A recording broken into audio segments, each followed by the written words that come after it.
Buenas tardes, buenos días o buenas noches, depende en qué momento estén viendo esto. Tenemos el placer hoy de poder entrevistar junto a Juan Pablo a Eduardo Matoso. Eduardo Matoso es ingeniero químico y especialista en vinculación tecnológica. Tiene una amplia experiencia en temas vinculados a innovación y a vinculación precisamente. Ha sido ministro de Ciencia y Tecnología e Innovación Productiva de la provincia de Santa Fe. Actualmente gerente general del Parque Tecnológico Litoral Centro. Es un placer tenerte acá, Eduardo, y es imposible no arrancar preguntándote sobre temas, primero un poco más generales vinculados a innovación e innovación abierta. Nos gustaría saber un poco cuál es tu visión en ese sentido. Hemos leído por ahí que en algún momento has dicho que las empresas para permanecer tienen que innovar, ni siquiera para crecer, solo para permanecer, así que nos gustaría un poco más profundizar sobre esa visión que tenés al respecto. Bueno, buenos días, buenas tardes o buenas noches. Eh, yo creo que el incorporar conocimiento a la producción y al Estado es el desafío de los tiempos que corren. Y es el desafío de lo que gestionamos lo público, de lo que gestionamos instituciones de enlace entre lo público y lo privado, y es el desafío también de las empresas. Eh, Yo reafirmo, eso me lo hicieron, me acuerdo en Rafaela, esa nota, que estábamos justo por largar un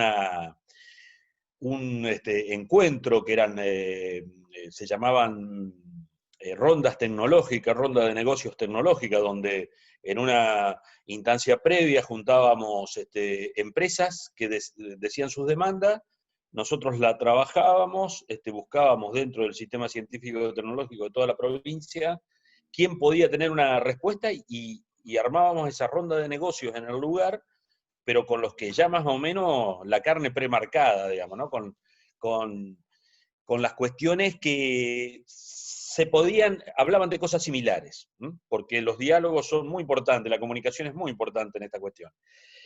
Y me hicieron una entrevista en una radio yo sostuve y sostengo de que para sobrevivir en el mundo que estamos, vos tenés que innovar.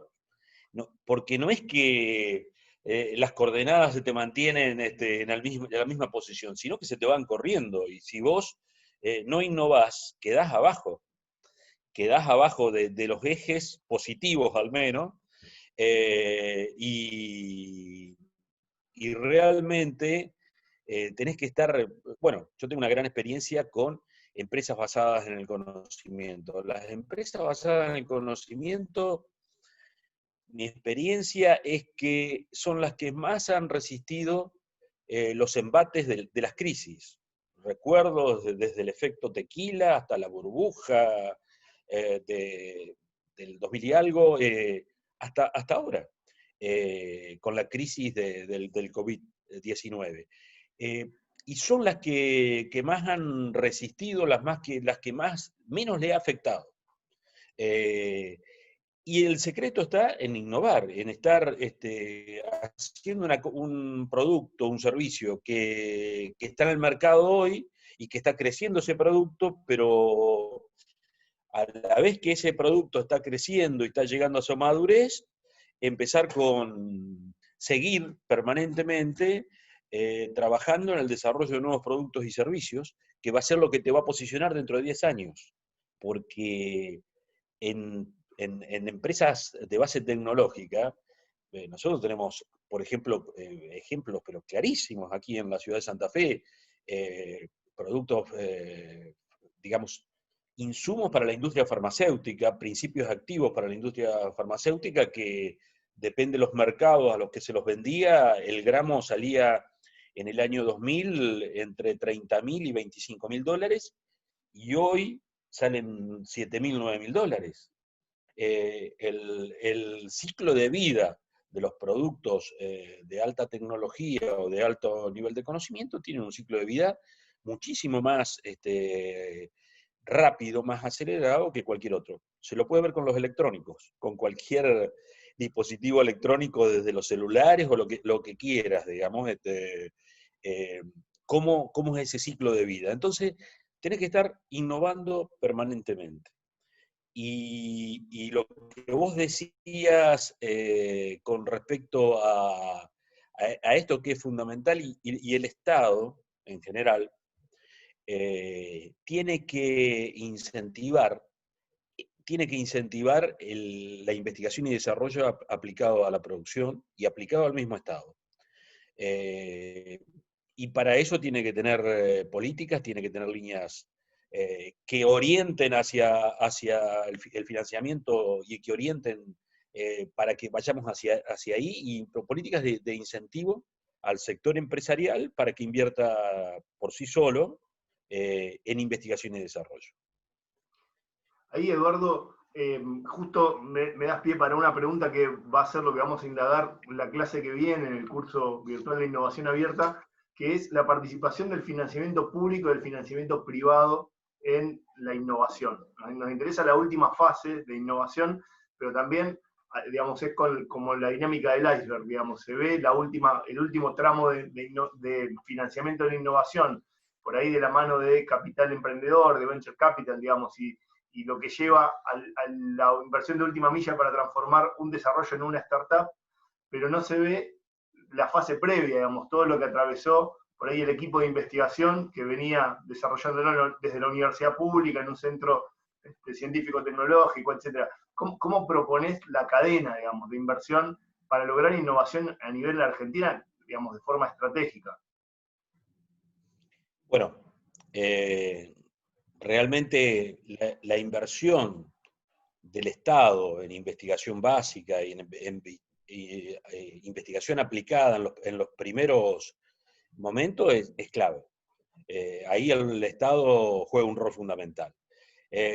Las empresas, y somos un país federal, también los estados provinciales, yo creo que la gran inversión es en la última milla,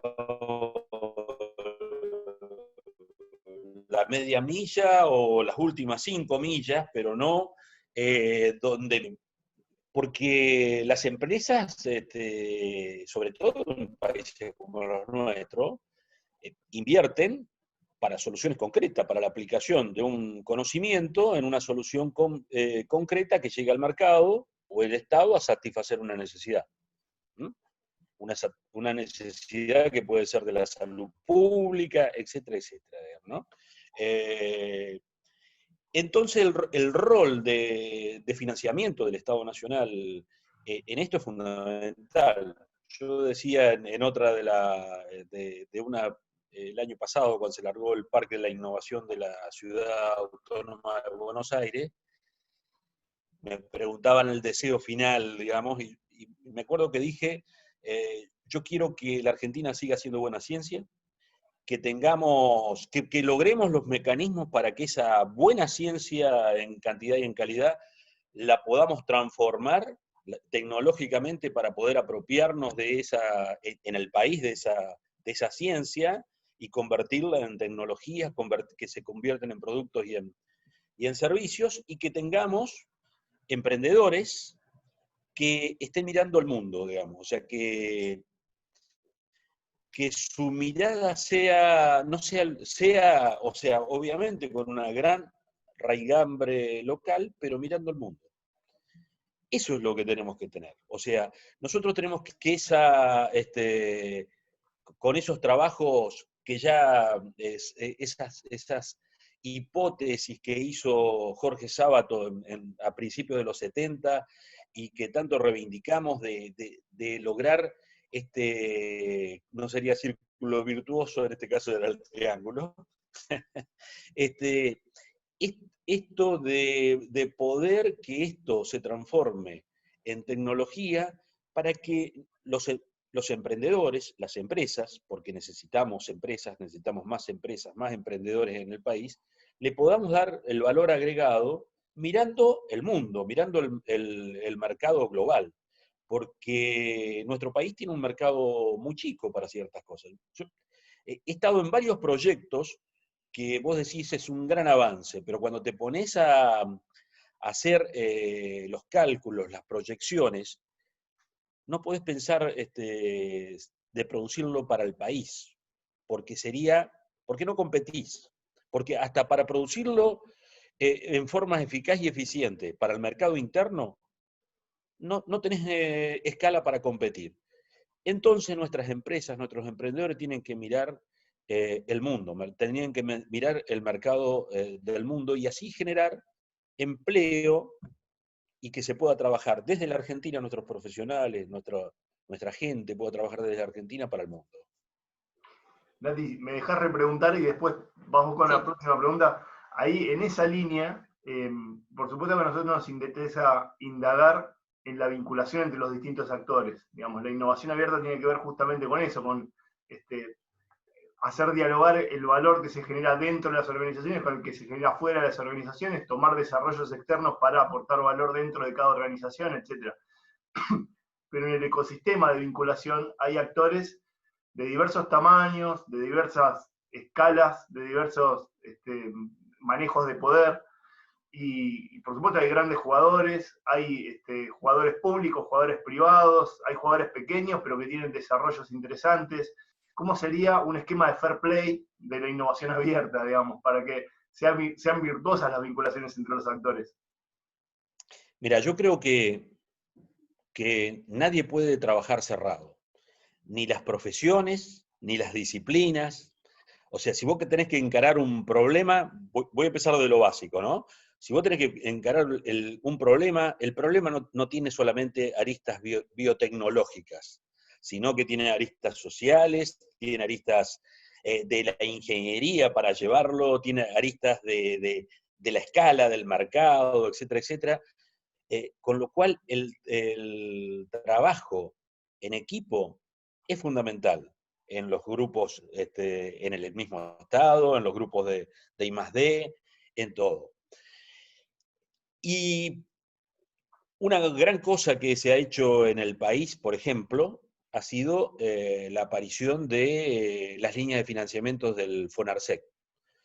Esta filosofía de constituir consorcios, públicos-públicos, públicos-privados, atrás de un desafío. Se va presentando, o sea, indudablemente, si vos tenés que encarar temas innovadores, no vas a tener toda la expertise.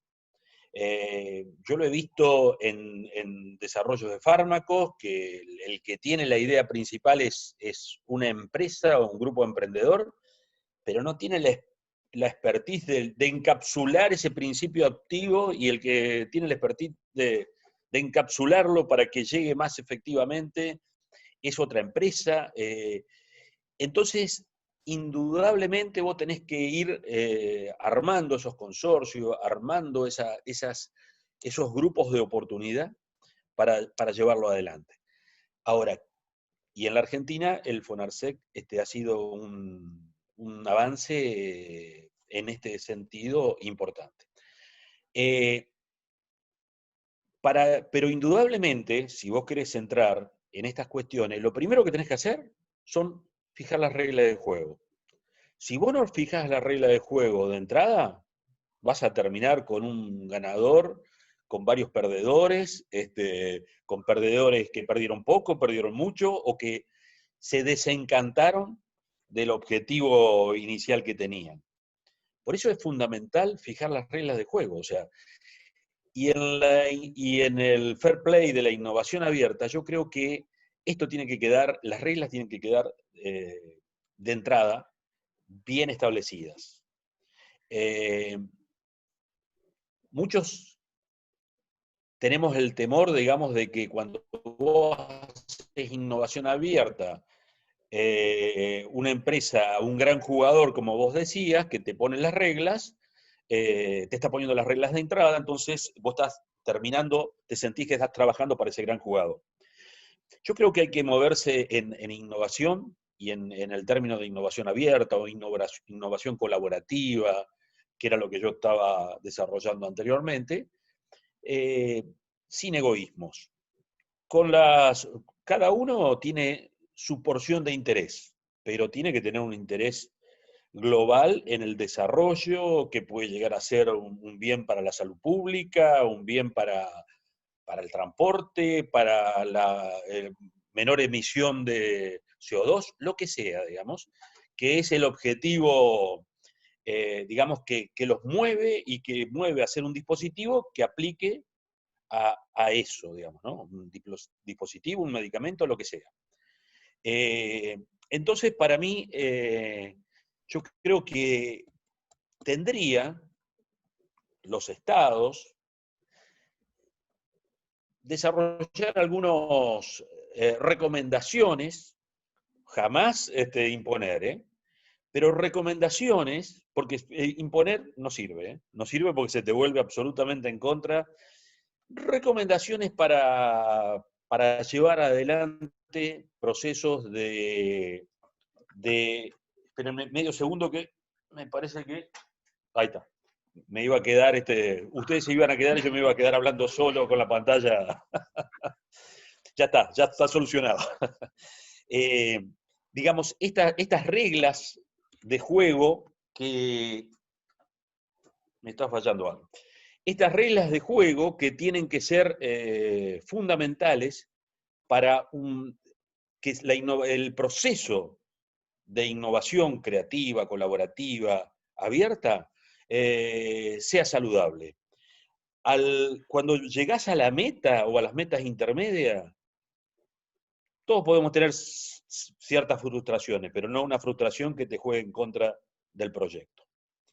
Y para eso, yo creo que hay que lograr ciertos consensos de recomendaciones de cómo innovar creativamente en las distintas temáticas. El FONARCEP, por ejemplo, para citar un ejemplo, porque ya lo cité, no es que sea el único, ponía las reglas de los consorcios, de cómo conformarse, etcétera, etcétera. Pero bueno, del tema de que en esos consorcios, en esos primeros convenios, tenías que discutir la propiedad intelectual, digamos, de quién iba a ser, de quién se quedaba con los equipamientos y el uso común, etcétera, etcétera. Tenés que poner reglas de juego, que es fundamental. Eduardo, impresionante. Me es muy difícil no llevarte a una pregunta que está vinculada a nuestro público y también a tu experiencia. Tenemos muchos vinculadores y vinculadoras tecnológicas que trabajan en universidades. Y muchas de esas universidades o de carreras muy vinculadas a lo científico-tecnológico. Justo mencionabas esto de que, bueno, este espíritu emprendedor que hay que tener, de mirar el mundo y demás. Uno de los grandes desafíos a nivel de vinculación muchas veces está dado porque a veces ese conocimiento que está en las universidades queda un poco cautivo, no por mala voluntad, sino porque por ahí quienes lo tienen no tienen esta mirada de mercado, quienes tienen ese conocimiento, y entonces cuesta llevarlo a la realidad, a la práctica. Desde tu experiencia, ¿cómo ves que esto puede lograrse? ¿Está más vinculado a quizás modificar un poco más la currícula de determinadas carreras y que tengan una mirada más hacia llevar esas innovaciones a las personas o a quienes las necesitan o a la industria? ¿Está más vinculado precisamente, y valga la redundancia, a una vinculación más concreta entre el sector académico y el sector privado? ¿Cómo lo estás viendo hoy vos? Porque es una consulta que nos llega bastante en el curso, por parte de los vinculadores y vinculadoras que trabajan en universidades. Natalia, es la pregunta, digamos. Y es la pregunta permanente en el tiempo, digamos, ¿no? Lo que acabas de decir. Mira, yo creo que hay, en la formación universitaria, uno no se tiene que formar solamente en la disciplina, sino que tiene que formarse en forma general y comprender el trabajo en equipo. El tema del trabajo en equipo, el trabajo interdisciplinario, es fundamental. Nosotros cuando lanzamos el programa Emprendedores en la universidad, lanzamos una cátedra que la hicimos, que va por la edición número 30 más o menos, y la hicimos mezclado y buscábamos que los grupos, viste, se junten, la gente de ingeniería con la gente económica, con la gente de derecho, y mezclar los grupos porque ese es el mundo que se le viene a los estudiantes luego, digamos, ¿no? Entonces, vos tenés que, el mundo es diverso. Pero esa formación tiene que salir de nuestras universidades, de trabajar en equipo, de trabajar multidisciplinariamente. Ahora, no todos tenemos que ser expertos en todo. A mí me parece que hay ciertos científicos que son muy buenos en lo que hacen y que se tienen que dedicar a hacer eso, no a hacer empresa, no a conseguir cómo obtengo que este paper se convierta en un producto. Y para eso se necesita sí o sí esa interfaz, el que pueda conocer el background que hay en el sistema científico-tecnológico y lo que está demandando el mercado, o por lo menos que tenga panoramas. Nadie va a ser, puede llegar a ser un generalista o puede llegar a ser una persona que esté dedicada a los biotecnológicos, a las industrias químicas o a la industria de movilidad, digamos, al transporte eléctrico, lo que sea, digamos, ¿no? Pero esa persona es la que tiene que un poco buscar y lograr esas parejas, o que pueden ser parejas múltiples, ¿eh? O sea, Poliamor de entre la desarrollo. demanda, perdón, no te escuché. No, una broma, digo, poliamor de Entre desarrollo. exactamente. Este, entre la demanda y yo no diría la oferta, y diría las capacidades, porque lo que hay dentro del sistema científico-tecnológico son capacidades. Vos no vas a tener, ese es el error, digamos, de que vos decís, a mí me hace falta una solución para el engranaje, digamos, el diente 4 del engranaje, y lo vas a buscar al sistema científico-tecnológico y el sistema científico-tecnológico no trabajó sobre el diente 4 del engranaje, pero trabajó sobre la teoría del engranaje. Trabajó y tiene equipamientos pesados, que yo le llamo, que son los equipos que cuestan mucho y que necesitas recursos humanos altamente capacitados para mantenerlos, para operarlos. Entonces vos lo que tenés, y tenés la capacidad de haber hecho proyectos, de haber llevado adelante proyectos por objetivos, etcétera, etcétera. Entonces vos lo que tenés que unir es esa demanda con estas capacidades, no con las ofertas, con esta capacidad. Esta capacidad que a partir de la expertise previa, a partir del recorrido, vos podés llegar a decir, bueno, voy a llegar al diente 4 de titanio y carbono, de que necesita especialmente este engranaje, que no se llegue, o que se llegue a una cosa mejorada. Yo he estado en experiencias de que se unieron un grupo empresario con un grupo de investigación para solucionar esto, y en el medio el grupo de investigación vio que, mira vos, vos querías hacer vinagre a partir de la miel, pero yo obtuve unas bacterias que desarrollan probióticos que ya no te estoy poniendo un producto solamente comestible, sino que te estoy poniendo un nutracéutico. O sea, te estoy apostando. Estas cosas son así, son dinámicas. Entonces, se necesita indudablemente de personas, los vinculadores tecnológicos, con una alta capacidad, con un alto conocimiento del mercado, y más que del mercado, de cómo se mueven las empresas, de cómo se mueven los distintos rubros, y con un conocimiento de lo que hay en el sistema científico-tecnológico. La verdad es que si vos conocés estas cuestiones, no es tan difícil armar estas parejas o parejas múltiples, como vos decías, Juan Pablo. O lo Tal dije cual. yo, no sé. No. No te voy a acusar, Juan Pablo. No sé quién lo dijo. Nati, nos quedan dos preguntas, ya estamos ahí al límite del tiempo, pero no, digamos, déjame hacerle la siguiente y vos haces la última. En eso de, no es tan difícil si encontrás la figura que va uniendo los distintos mundos. La pregunta clave, y justo es la que abordamos la semana que viene, es ¿quién financia ese proceso? ¿Quién financia ese proceso?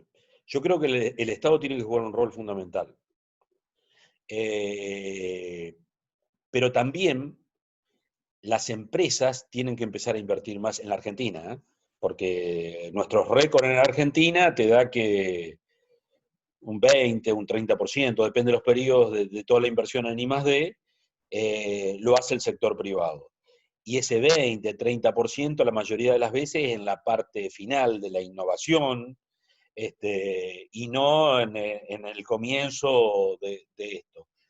Yo creo que el Estado tiene que jugar un rol activo. Yo soy un convencido de esto, que con políticas de financiamiento, de promoción y financiamiento, vos marcás digamos, marcás la política, marcás. Creo que el Estado no puede ser el que siempre dé, o sea, a una empresa siempre le dé, sino que le tiene que poner ciertas condiciones. Yo creo que estamos en un grado de madurez de nuestro sistema de financiamiento para que se empieces a condicionar el financiamiento. Vos no podés venir recurrentemente a pedirme plata para innovar, sino que vos me tenés que demostrar que cuánto empleo nuevo produjiste, cuántas exportaciones nuevas produjiste, o sea, cuánto le volvió al Estado para poder reinvertirlo en eso, y ir retirando los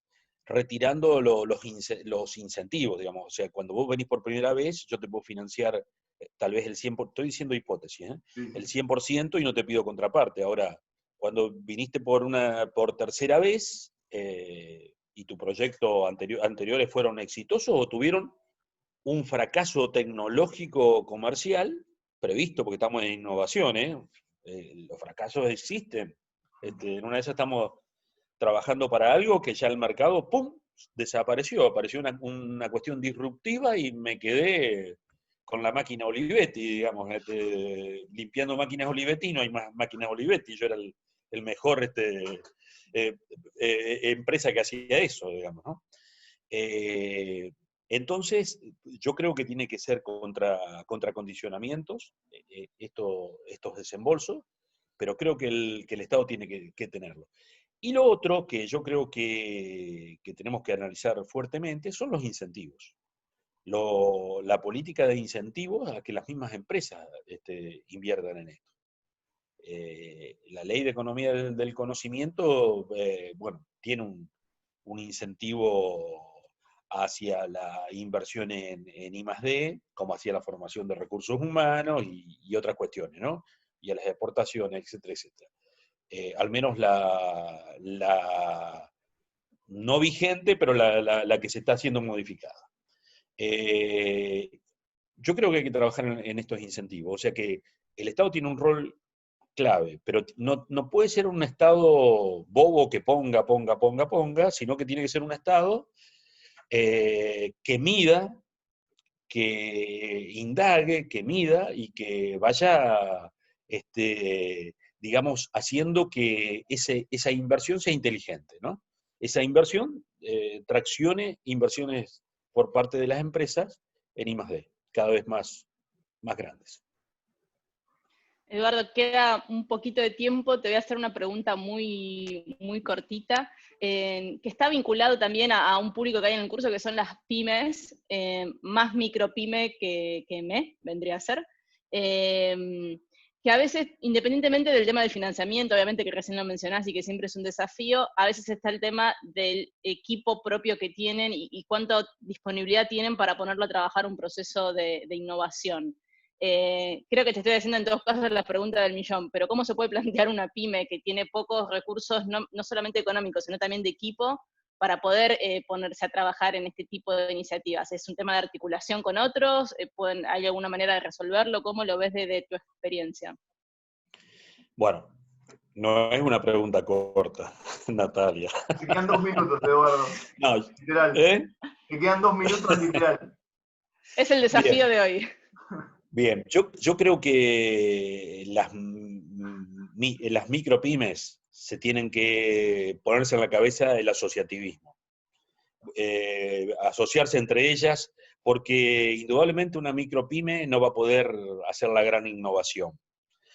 Y tienen que pensar en aliados estratégicos como como un grupo de investigación y desarrollo de una universidad, del CONICET, del INTA, de lo que sea, y ser la interfaz, la micropyme o la pyme hacia el mercado.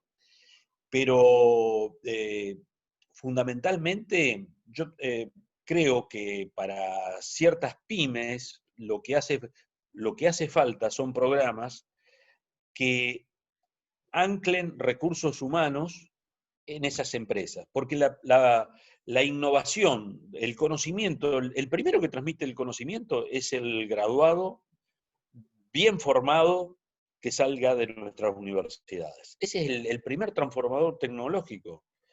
Y creo que tiene que haber programas para incorporar profesiones, porque toda pyme tiene un contador, un abogado con la que está relacionado, pero por ahí no tiene un diseñador industrial, y el tema, la expertise o la entrada en el mercado está por el diseño.